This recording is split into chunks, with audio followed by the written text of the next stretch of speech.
জয় শ্রীরাম। মঙ্গল করো জয় মঙ্গল রাম, সঙ্গত শুভ বিভবোদয় রাম। কৃত্তিবাস বিরচিত সপ্তকাণ্ড রামায়ণের আদিকাণ্ড থেকে আমাদের পাঠ চলছে। দশরথ সুমিত্রার বিবাহ এবং সর্বদা স্ত্রী সংসর্গে থাকাতে রাজ্যের উপর শনির দৃষ্টি। এই পর্ব আমরা এর আগে দুটো পর্ব দুদিন পাঠ করেছি, আজ তৃতীয় দিন পাঠ করছি। গতদিনে আমরা পাঠ করেছিলাম, নারদের মুখে শুনলেন রাজা দশরথ রাজ্যবাসী বড় দুঃখে কষ্টে দিন যাপন করছেন। শুনে রাজ্য দর্শনে বের হলেন রাজা দশরথ।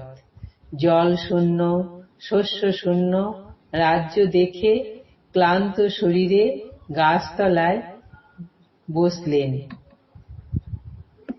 সেখানেই রাত্রি হয়ে গেল।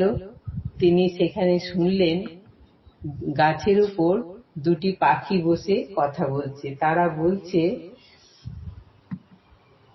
তাদের মুখে তিনি শুনলেন যে রাজ্যে তারা খুব কষ্টে আছে, বা রাজ্যের অন্যান্য যারা আছে তারা খুব কষ্টে আছে।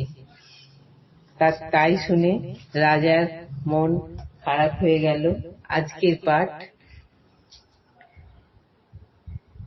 রজনী প্রভাত করে রাজা মন দুঃখে, প্রভাত হইলে রাজা দুই পক্ষী দেখে। পক্ষী বলে পাপিনী, পক্ষিনী শোনো বাণী, রাজাকে নিন্দিলি কেন হইয়া পক্ষিনী।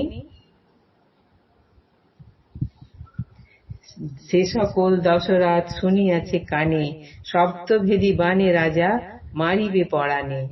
পক্ষীর পরাণ ফাটে এতেক বলিয়া, ডিম বলে ঠোঁটেতে আকাশে উঠে গিয়া। পক্ষী পলাইয়া যায় পাইয়া তরাস, ঊর্ধ্ববাহু করি রাজা করেন আশ্বাস। দশরথ বলে, পক্ষী না পলাও ডরে, ফিরিয়া আসিয়া বৈশ বাসার উপরে। স্ত্রীর বাক্যে অপরাধ নাহিক তোমার, তোমার বচনে জ্ঞান হইল আমার।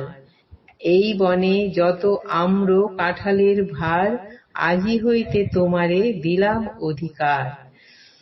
পক্ষী সম্বোধিয়া রাজা রাখি বাসা ঘরে, আপনি গেলেন পরে ইন্দ্রের নগরে। স্বর্গেতে যাইয়া রাজা দেবের সমাজে, কোথা ইন্দ্র বলিয়া ডাকেন দেবরাজে। তর্জন করেন দশরথ মহারাজ, রণং দেহি কোথা সুররাজ। দেবগণ বলে, রাজা ক্রোধ কি কারণ, তব সঙ্গে বাসব না করিবেন রণ।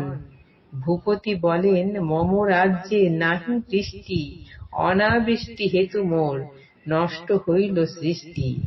মম রাজ্যে বৃষ্টি নাহি হয় কোন কাজে, অনাবৃষ্টি হেতু যত প্রজাগণ মজে। 14 বর্ষ অনাবৃষ্টি নাহি হয় ধান, প্রজাগণ দুঃখে মরে করে অপমান। সুবৃষ্টি করিয়া সৃষ্টি রাখুন সম্প্রতি, নতুবা জিনিয়া লব এ অমরাবতী। এতেক শুনিয়া যান যত দেবগণ, ইন্দ্রকে কহেন তারা সব বিবরণ। বাসব বলেন, রাজা এলো কি কারণে, মনুষ্য হইয়া নিন্দে শঙ্কা নাহি মনে। দেবগণ বলে, ইন্দ্র ত্যাজ অহংকার, রাজার যুদ্ধেতে কারো নাহিক নিস্তার। শব্দভেদী বাণ রাজা শব্দ মাত্রে হানে, তার সনে যুদ্ধ করি মরিবে আপনে। যাবৎ মনেতে রাজা নাহি পায় তাপ, রাজার সহিত করো মধুর আলাপ। দেবতার বাক্য ইন্দ্র নাহি করে আন, পাদ্য অর্ঘ্য দিয়া তার করিল সম্মান। দশরথ কহিলেন করি সম্বোধন, মম রাজ্যে অনাবৃষ্টি হয় কি কারণ। বাসব বলেন, রাজা শুনো এক চিত্তে, পড়িল শনির দৃষ্টি রোহিণী নক্ষত্রে। ছাড়াইতে পারো যদি রোহিণীতে দৃষ্টি, হইবে তোমার দেশে তবে মহা সৃষ্টি। আজ এই পর্যন্ত। জয় শ্রীরাম।